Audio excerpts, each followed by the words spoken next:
Action. Magandang umaga, mga future Tomasino.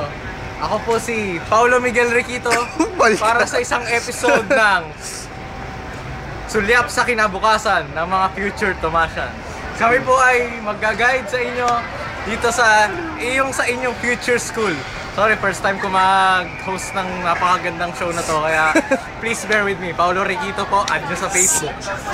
Ang una po nating ang tatahakin po nating daanan ay mula main building papunta sa engineering building. Ngayon, kung titignan nyo ang main building, ayan po ang main building natin. Diyan nag-aaral ang mga courses such as Mandeng, CRS, Sir. Ayan. Ayun po. Ilong. Let's go. Ngayon, tayo na at mag-proceed sa ating... Proceed. Bisit. Hindi na, puro Tagalog. Next station, Lover's Lane. Ang susunod stasyon ay Lover's Lane. Pupunta po tayo ngayon sa Lover's Lane. Ang Lover's Lane po ay daanan ng mga... Lovers. Hindi lang para sa lovers to. Lover's Lane siya kasi pag tinignan nyo, napakaganda ng mga tanawin. At pag nakita nyo yun, ayan po ay galing sa event ng Velada Tomasina na ginanap nung nakaraang Velada Tomasina. Hindi ko alam kung kailan. Commercial yun. Tapos, ayan po si... kung tayo iikot... Miguel Benavides, uy. Ang monumentong ito ay si Ginoong... Miguel de Benavides. Si Ginoong Miguel de Benavides na nakaturo sa...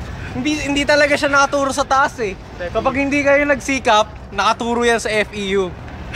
Joke lang, joke lang FEU ah. Kakat ko na lang yun. Ito naman po, tayo ay... Ayan po, kasama din po yung attraction na ito sa Velada Tomasina. Ang Velada Tomasina po ay isang event na kung saan kami ay nag-dress as mga 19th century para ipakita na bumalik tayo sa ating nakaraan. Ang Velada Tomasina ay part ng closing ng UST 400 celebration. Ngayon po, sineselebrate namin ang pag-welcome sa 500th century ng UST. 5th century. Century pala. Grabe. Po, kung nakikita nyo po ang Lover's Lane ay ibang-iba. Bukod dun sa dating nakikita. Hahanapin ko po yung picture at malamang habang ang camera ay nagro-rotate, ang nasa screen nyo ngayon ay ang lumang Lover's Lane. I-compare nyo na lang kung gaano ang pinagbago. Pero para sa akin, mas maganda yung luma, yung romantic aroma ng... Basta yung romantic setting ng lumang Lover's Lane parang nakakaengganyo kaysa dito sa makabagong... Actually, hindi siya makabago. Pero pag nakita nyo ang UST paggabi at nakabukas sa mga ilaw, ay tiyak na ito yung sasabihin yung romantic. Speaking of lovers. Mamaya po ating dadaanan ang bago din sa UST, ang kanilang airport/SM/LRT. Mamaya makikita nyo kung ano yung aking ibig sabihin. Mga lovers ng Lover's Lane. Kung magtatapo kayo, wala po talaga. Pero meron akong liligaw. Ano pangalan? Right hand. Sa Valentine's Day. Right hand. Joke lang. Joke lang. Ayan. Tapos, ayan po, mga ibang klaseng puno na hindi ko alam kung ano yung mga yan. Kung nakikita pa sa liwanag na ito, ang kung ano-anong mga Christmas lights. Dati, mali na yung daanan natin. Hindi kita yung Christmas lights. Atin naman pong susunod na dadaanan ay ang Arc of the Century. Fountain na lang sana. Arc of the Century From AMB na lang sana. Taudang eng. Hindi, mamaya na yan.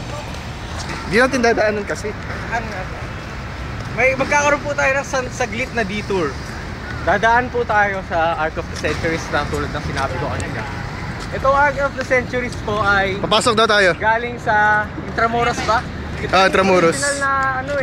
Hindi yung original. Ay, hindi ba? Sorry. Copy. Copy yan. Kopya lang to ng original na Arc of the Century.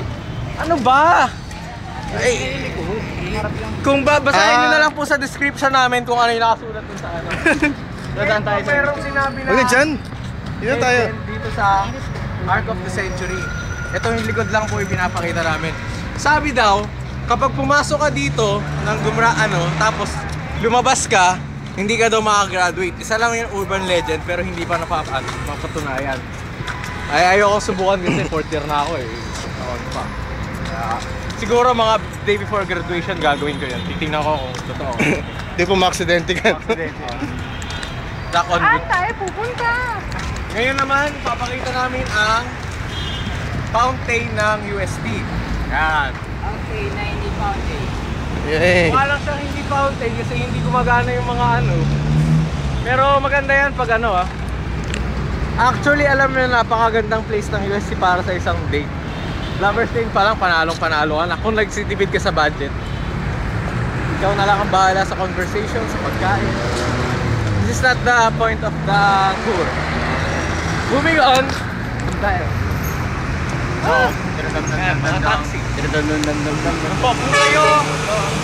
Kung kayo ay member ng UST, pwede kayong kumuha ng sticker na pwedeng doon dumaan.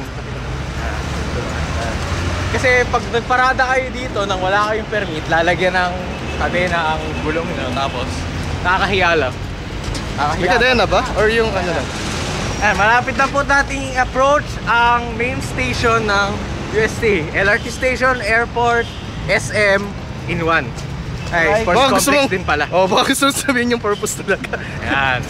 Kung makikita nyo po, di ba? Kung nakapunta na kayo sa LRT station, lalo sa Muñoz kunyari, o kaya sa Santolan? Muñoz din. Ganito po ang interface. Mukhang LRT station, di ba? Don't get me wrong, di ba ako nakapasok niya, pero ayon sa mga napakaganda daw niyan.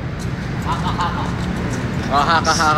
At sinasabi na ang batch ngayon, dito daw sila gagraduate, kaya very memorable sa kanila yun kasi sila yung bibingag dito. Sayang, hindi ako yun. Moving on. Bye-bye.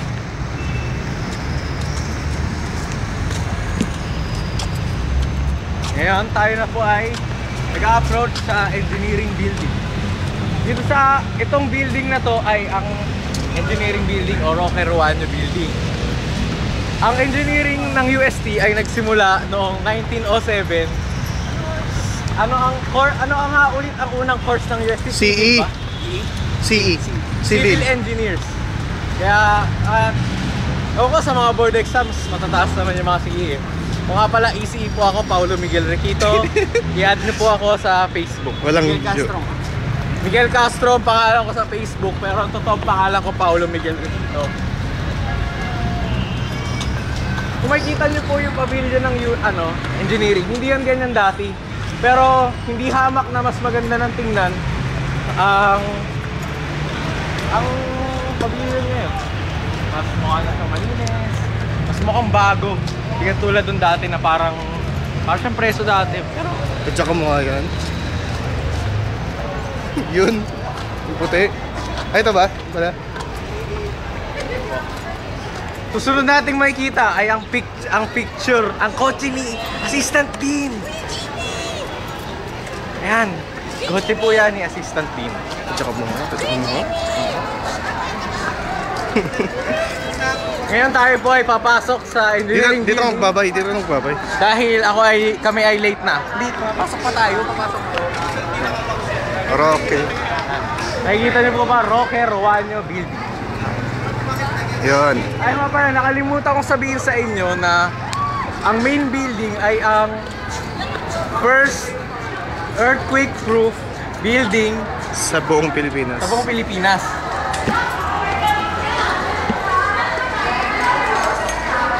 Ito yung guard namin. At ito po ay trophies ng ano yan? One Voice. At ito pong mga nagkakandidato sa election.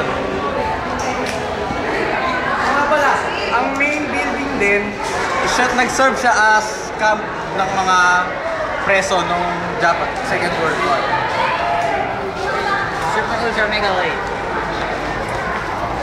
Yes, siguro sa susunod na namin itutour yung buong engineering building. As of now, kami ay Hi, sir. pupunta sa ECE department kung saan ako, si Paolo Miguel Riquito, Late na. ay isang estudyante doon at late na. Dahil tapos na kami sa aming proyekto at kung ano-anong kalokohan na lang ang aming pinagagawa. Pero sana ay ma-appreciate nyo ang mga kalokohan dito.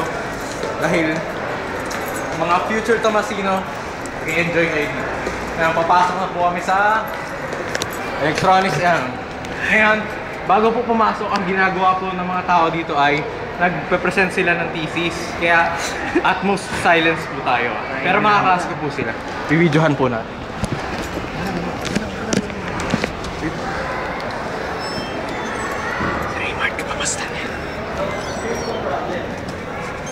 This is the major problem in rehabilitation. We have no way of quantifying the progress of rehabilitation using canes. So, as a typical cane that has any feature measuring the force of life. So, we do not know whether we are using the cane correctly or not. Here are the knowledge and facts related to our study. Kung napapansin niyo po, yung ibang mga tao, hindi sila nakaganto lang sila. Yung ibang abihis.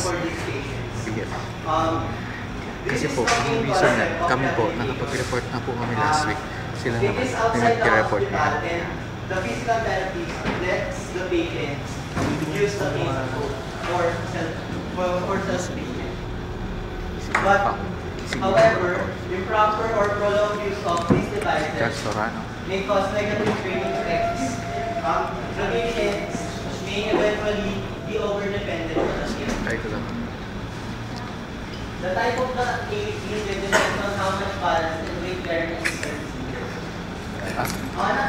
Sa ngayon po, doon na po nagtatapos ang ating mini tour service. Sana po ay sana stay tuned. So that's the limit prescribed